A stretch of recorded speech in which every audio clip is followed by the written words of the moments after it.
E irão estes para o tormento eterno, mas os justos para a vida eterna. Mateus capítulo 25, versículo 46. Muitos, de forma sincera, usam esse texto para provar que os ímpios irão queimar eternamente. O objetivo desse vídeo é analisar essa passagem e verificar se tal interpretação procede.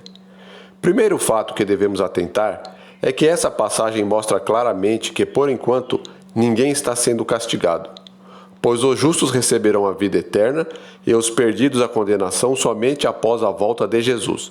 Basta ler alguns versículos acima. Mateus capítulo 25, versículos 31 ao 33.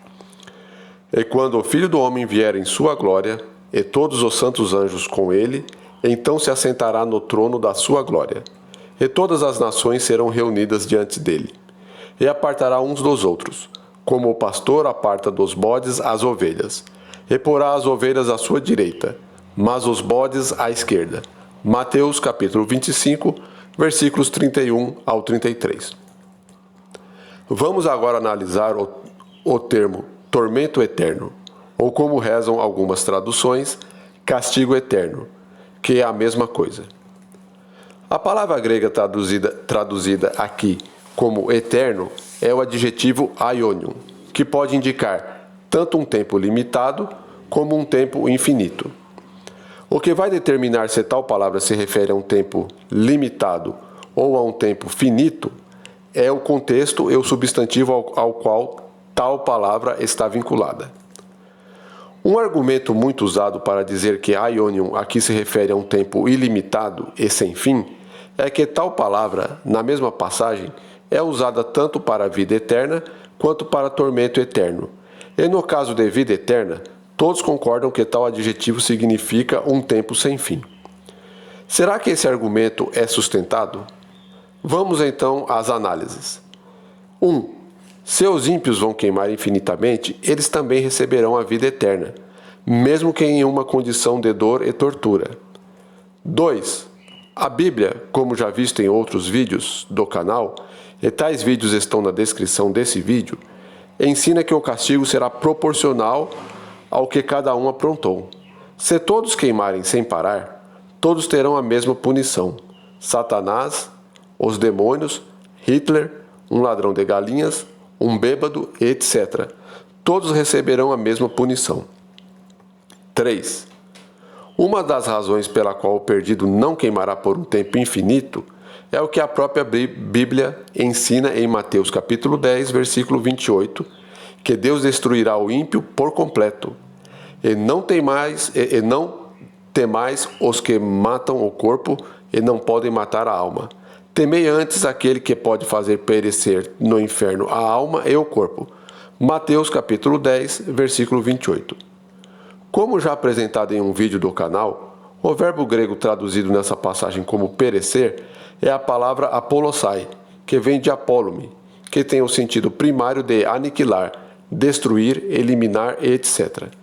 Contudo, devido à palavra apolume ser utilizada em algumas parábolas para se referir a objetos perdidos, alguns querem afirmar que tal palavra não significa aniquilar, mesmo que o sentido primário dela seja esse.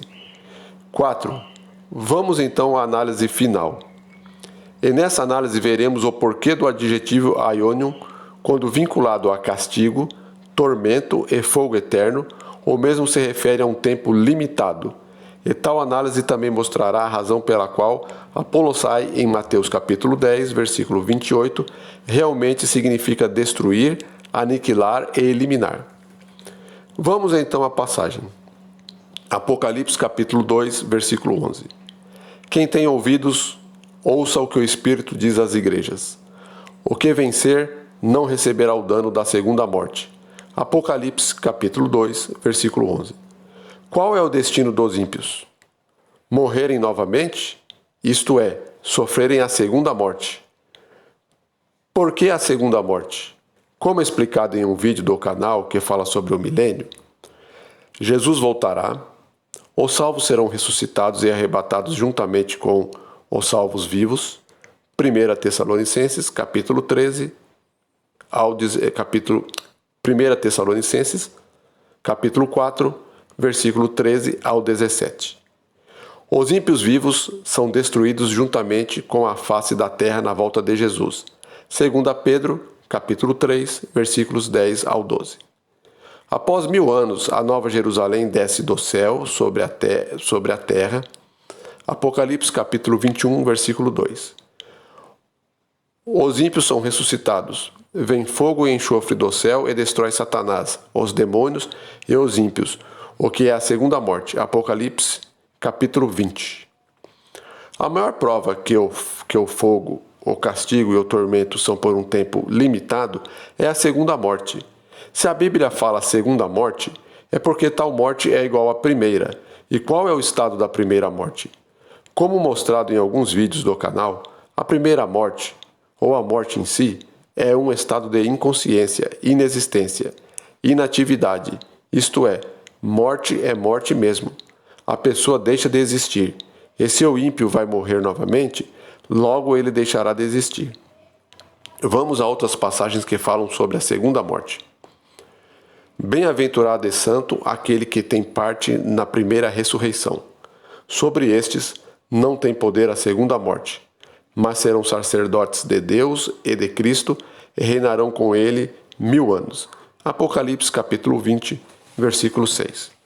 Mas, quanto aos tímidos, e aos incrédulos, e aos abomináveis, e aos homicidas, e aos que se prostituem, e aos feiticeiros, e aos idólatras, e a todos os mentirosos, a sua parte será no lago que arde com fogo e enxofre, o que é a segunda morte.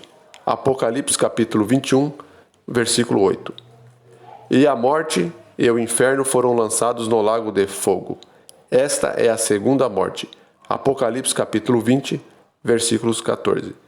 Todas essas passagens são compatíveis com Romanos capítulo 6, versículo 23, que diz que o salário do pecado é a morte.